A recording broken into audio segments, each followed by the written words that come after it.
Social media influencer, లా విద్యార్థిని Sharmishtha పనోలీకి Kolkata high court మధ్యంతర bail మంజూరు చేయడంతో ఆమె శుక్రవారం విడుదలయ్యారు.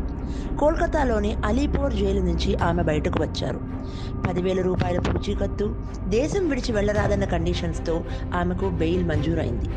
అలాగే కేసు విచారణలో అధికారులకు సహకరించాలని బెయిల్ సందర్భంగా కోర్టు ఆదేశించింది.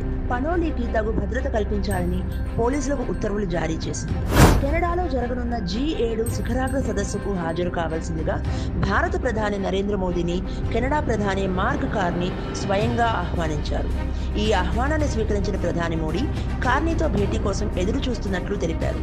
ఈ సందర్భంగా మార్క్ కార్నీ ఫోన్ చేసిన విషయాన్ని సోషల్ మీడియా ద్వారా వెల్లడించారు. జమ్మూ కాశ్మీర్లో చీనాబ్ నదిపై నిర్మించిన ప్రపంచంలోనే అత్యంత ఎత్తైన రైల్వే వంతెనను ప్రధాని మోడీ ప్రారంభించారు.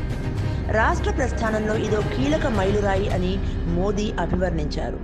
ఎన్ని అడ్డంకులు సృష్టించినా, కుట్రలు పన్నినా కాశ్మీర్లో ప్రగతిని ఎవ్వరూ నిలువరించలేరని ఆయన స్పష్టం చేశారు. పెహల్గాం ఉగ్రదాడి అనంతరం తొలిసారిగా కాశ్మీర్ లోయలో పర్యటించిన ప్రధాని ఉగ్రవాదంపై మా పోరాటం ఆగదు అని పాకిస్తాన్ కుయుక్తులను భారత్ ఎప్పటికప్పుడు తిప్పికొడుతూనే ఉంటుందన్నారు. ప్రముఖ నటుడు మక్కల్ నీతిమయ్యం పార్టీ అధినేత కమల్ హాసన్ రాజ్యసభ అభ్యర్థిత్వానికి నామినేషన్ దాఖలు చేశారు. ఈ కార్యక్రమానికి తమిళ సీఎం ఎంకే స్టాలిన్, మంత్రి ఉదయనిధి స్టాలిన్ హాజరై కమల్కు మద్దతు తెలిపారు. వాస్తవానికి కమల్ హాసన్ బుధవారమే నామినేషన్ వేయాల్సి ఉండగా కన్నడ భాషా వివాదంలో ఇరుక్కోవడంతో 2 రోజులు ఆలస్యమైంది. అన్ని మార్గాలు ఒకే వైపుకు తీసుకువెళ్తాయని, అలాంటప్పుడు మత మార్పిడి ఎందుకు అని మోహన్ భాగవత్జీ సూటిగా ప్రశ్నించారు. స్వార్థం, దురాశ లేకపోతే అన్ని మార్గాలు ఒకే వైపుకు తీసుకెళ్తాయన్నారు. ఎవరిని పూజించినా కుదురుతుంది, కానీ బలవంతం చేసి మీ మార్గం తప్పు అని చెప్పడం సరైన పద్ధతి కాదని తేల్చి చెప్పారు. మత మార్పిడి అంటే హింస అని, దురాశ, బలవంతం కారణంగా మతం మారిన వారు తిరిగి మన ధర్మంలోకి వచ్చేస్తామంటే స్వాగతించాలని, అంగీకరించాలని అన్నారు. ఢిల్లీ సీఎం రేఖా గుప్తాను చంపేస్తామంటూ బెదిరింపులు వచ్చాయి. ఈ మేరకు ఉత్తరప్రదేశ్లోని గాజియాబాద్ నగర పోలీసు కంట్రోల్ రూముకు బెదిరింపు కాల్ రావడంతో అధికారులు అప్రమత్తమయ్యారు. ఆమె భద్రతను మరింత కట్టుదిట్టం చేశారు. ఇటు బెదిరింపు కాల్పై విచారణ జరుగుతోందని పోలీసులు వెల్లడించారు. నన్ను జైలుకు పంపిన వారిని గద్దె దించుతానని శపథం చేశానని, అలా తన జీవిత లక్ష్యాన్ని నెరవేర్చుకున్నానని తెలంగాణ సీఎం రేవంత్ రెడ్డి అన్నారు. తనకు ఇతర కోరికలేమీ లేవని, పట్టుదలతో కేసీఆర్ను గద్దెదించడమే కాకుండా ఆ కుర్చీలో కూడా కూర్చున్నానని తెలిపారు. తెలంగాణను అభివృద్ధి పదంలో నడిపిస్తున్నామని, త్వరలో న్యూయార్క్, టోక్యోలతో పోటీ పడతామని రేవంత్ రెడ్డి తెలిపారు. బనకచెర్ల ప్రాజెక్టు వల్ల తెలంగాణ రాష్ట్రానికి తీవ్ర అన్యాయం జరుగుతోందని, ఈ ప్రాజెక్టును ఎట్టి పరిస్థితుల్లోనూ అంగీకరించేది లేదని తెలంగాణ నీటిపారుదల శాఖ మంత్రి ఉత్తమ్ కుమార్ రెడ్డి స్పష్టం చేశారు.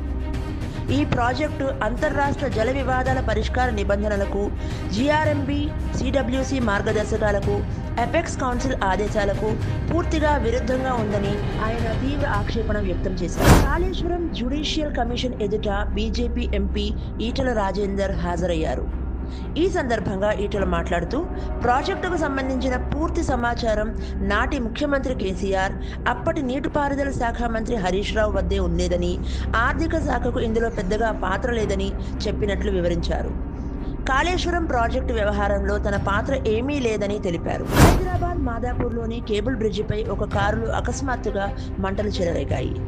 ఈ ప్రమాదంలో ప్రాణ నష్టం జరగలేదు, కానీ కారు పూర్తిగా మంటల్లో దగ్ధమైపోయింది. ఇటు సమాచారం అందుకున్న అగ్నిమాపక సిబ్బంది మంటలను అదుపులోకి తీసుకొచ్చారు. ఈ ఘటన కారణంగా కేబుల్ బ్రిడ్జి మీదుగా రోడ్డు నెంబర్ 45కు వెళ్లే మార్గంలో భారీగా ట్రాఫిక్ జామ్ అయ్యింది. ఇక్కడి నుంచి ప్రతి ఏడాది డిఎస్సి నిర్వహించి ఉపాధ్యాయ పోస్టులను భర్తీ చేస్తామని మంత్రి నారా లోకేష్ స్పష్టం చేశారు. 7 ఏళ్ల తర్వాత విజయవంతంగా మెగా డిఎస్సి చేపట్టామని, పరీక్షలు కూడా ప్రారంభమయ్యాయని వివరించారు. అంతిమంగా రాబోయే 4 ఏళ్లలో ఏపీ మోడల్ ఎడ్యుకేషన్ తేవడమే తమ లక్ష్యమని నారా లోకేష్ స్పష్టం చేశారు. సింధు నదీ జలాల ఒప్పందాన్ని భారత్ నిలిపివేయడంతో పాకిస్తాన్ తీవ్ర ఇబ్బందులు ఎదుర్కొంటోంది.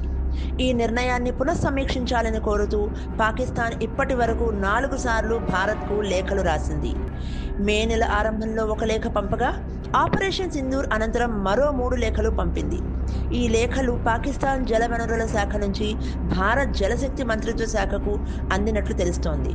సింధు నదీ జలాలను నిలిపివేస్తే తమ దేశంలో తీవ్ర దుర్భిక్ష పరిస్థితులు తలెత్తుతాయని, ప్రజలు తీవ్ర ఇబ్బందులకు గురవుతారని పాకిస్తాన్ తన లేఖల్లో ఆందోళన వ్యక్తం చేసింది. ప్రముఖ పారిశ్రామికవేత్త ఎలాన్ మస్క్కు చెందిన శాటిలైట్ ఇంటర్నెట్ సేవల సంస్థ స్టార్ లింక్కు భారతదేశంలో కార్యకలాపాలు ప్రారంభించేందుకు అనుమతి లభించింది.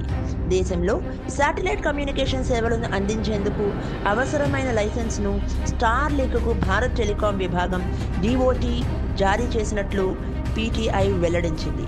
ఈ లైసెన్స్ మంజూరుతో దేశంలో శాట్కామ్ సేవలు అందించేందుకు అనుమతి పొందిన 3వ ప్రైవేటు సంస్థగా స్టార్ లింక్ నిలిచింది.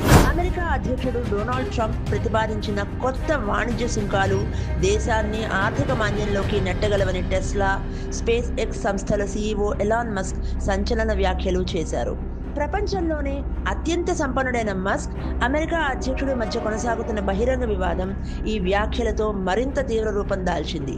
ఈ సందర్భంగా అమెరికా దివాలా తీస్తే ఇక మిగిలిన విషయాలకు విలువే ఉంటుందంటూ ఎక్స్ ఖాతాలో తన అభిప్రాయాన్ని వెల్లడించారు. భారతీయ రిజర్వ్ బ్యాంక్ కీలక నిర్ణయం తీసుకుంది. ముచ్చటగా 3వసారి కీలక వడ్డీ రేట్లను సవరించింది. రెపో రేటును 50 బేసిస్ పాయింట్లు తగ్గించింది.